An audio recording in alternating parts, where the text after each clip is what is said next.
Merci beaucoup. En fait, je voudrais d'abord remercier tous les militants et les militantes de notre mouvement Alliance pour un Sénégal prospère, qui, comme un seul homme, se sont mobilisés en masse, encore une fois, pour m'accompagner dans cette visite de proximité que j'ai entamée depuis hier pour visiter l'ensemble des leaders politiques, des responsables de femmes, des responsables de jeunes, qui m'ont fait confiance et qui ont toujours travaillé avec moi pour aller expliquer à la jeunesse et à la population tout entière les raisons de notre soutien à l'Alliance Benno Bokk Yakaar et au président Macky Sall pour qu'au soir du 30 juillet, la majorité présidentielle, la majorité législative puisse revenir au camp présidentiel à côté du président Macky Sall. Loolu nag ñi ngi koy def boobu ba léegi ànd ci ak jigéen ñeeg ñëpp bi ñu teeroo le premier ministre Boun Abdallah Dionne lors d'une grande cérémonie qui s'est passée au niveau de la place de France où notre mouvement a mobilisé au moins une vingtaine de cars et nous avons laissé derrière nous des milliers et des milliers de jeunes et de femmes qui n'ont pas pu venir avec nous, où définitivement Thiès a tourné la page de l'opposition et le camp, n'est-ce pas, de l'homme que nous connaissons dans cette ville, avec l'accueil triomphal que nous avons réservé à notre Premier ministre tête de liste Boun Abdallah Dionne. Nous avons donc fini de parachever notre engagement au sein de la lutte qui doit amener Thiès dans le camp présidentiel pour qu'enfin Thiès puisse bénéficier des retombées, n'est-ce pas, de la puissance publique, mais aussi des retombées du plan Sénégal émergent, pour que Thiès puisse enfin bénéficier, n'est-ce pas, de la croissance engendrée par le plan Sénégal émergent et de la croissance engendrée par l'économie croissante que le président Macky Sall a amenée depuis qu'il est là. Alors loolu nag naka nañ koy defee mooy dañoo jóg bi ñu teeroo président Boun Abdallah Dionne ba pare dañoo àndandoo nag dem seeti population yu Ndufak, population yu Silma, di nuyu au passage Augustin Tine mi nga xam ne mooy coordonnateur départemental bi ma nga xam ne maak moom ñoo bokkandoo dëkk séeréer yooyu nga xam ni dañ koo bokk. Ma dem foofu jàppale ko ci liggéey bi ànd ak moom pour que village séeréer yi Silma, Ndufak, Ngumsaan, Fandène yëpp basculer vers le camp présidentiel parce que heure bi dafa jot nag ñu jox président les moyens pour que mun a parachever, n'est-ce pas, le plan Sénégal émergent bi nga xam ni il a un cap, il a un capitaine, am na aussi objectif bu clair boo xam ne moom lay def. Loolu nag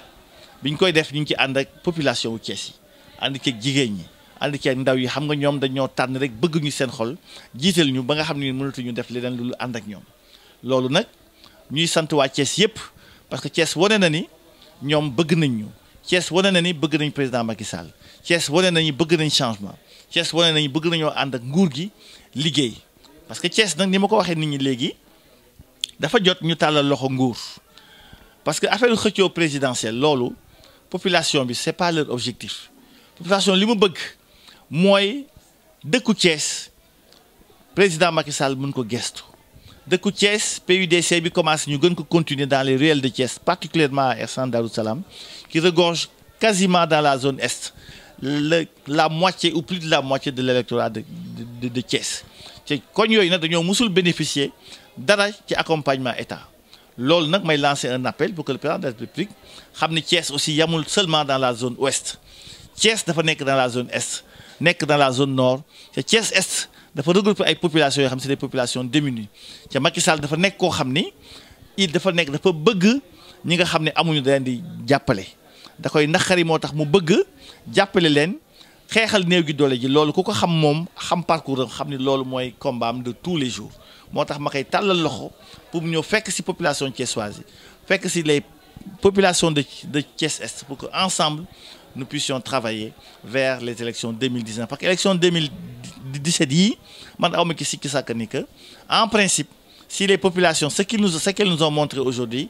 elles réalisent ça, le camp présidentiel va remporter haut la main ces élections. Maintenant, je l'appelle simplement et j'en profite pour inviter les pouvoirs publics à accélérer davantage la distribution des cartes d'électeurs. Et je salue l'opinion du président qui a montré encore une fois sa générosité mais aussi son sens du leadership et son sens du développement. Parce que devant les problèmes, il a toujours des solutions. La solution qu'il nous a proposée, invitant les Sénégalais à voter avec leur carte d'identité ou leur passeport, si jamais leur nom se trouve sur la liste électorale, me paraît être une solution solution mi nga xam ni que mën nañ ko ci gëm parce que loolu wane na ni moom transparence am wax naa population yi aussi que le président bu ñu ko accusé ni moom mooy téye carte yi parce que je ne crois pas que le président mun a am la possibilité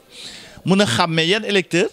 ñoo koy voter dans la masse pour mun a téye ay cartes yoo xam ne ay électeurs mi ngi ci biir parce que parmi les électeurs nous-mêmes qui vous parlons il y en a parmi nous qui n'ont pas encore reçu de carte d'électeur donc ce n'est pas du fait du président c'est un fait certainement d'une lenteur administrative que nous déplorons tous. Mais nous pensons que ça ne peut pas entacher l'image du président et que la solution qu'il a proposée me semble être aussi une solution qu'on peut appliquer et qui pourra sortir du Sénégal, n'est-ce pas, des lendemains et qui pourra donner au Sénégal des lendemains meilleurs. Kon nag maa ngi profité daal di woo waa Benno Bokk Yaakaar Benno bi nga xam ni dañ ko am ren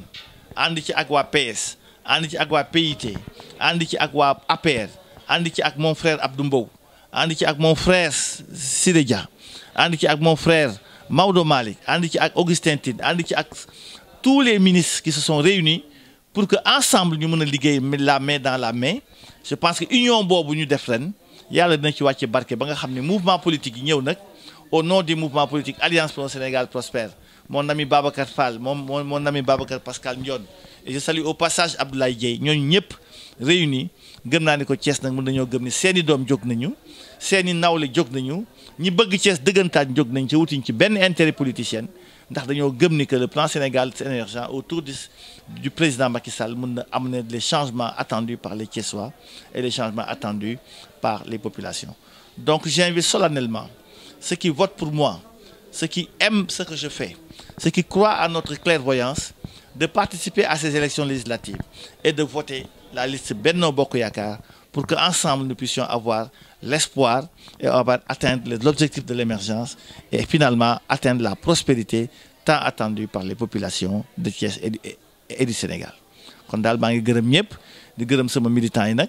heure bii may wax ak yéen il fait presque minuit nous venons de boucler une tournée exemplaire boo xam ne depuis démb commencé nañ ko yéen ñi ànd ak ñun gis ngeen ni que dem nañ tous les coins et recoins que loolu yamul tey suba dañ koy continuer au niveau de Cité Lamy dañ koy continuer au niveau de Thiès Ouest dañuy nuyu ji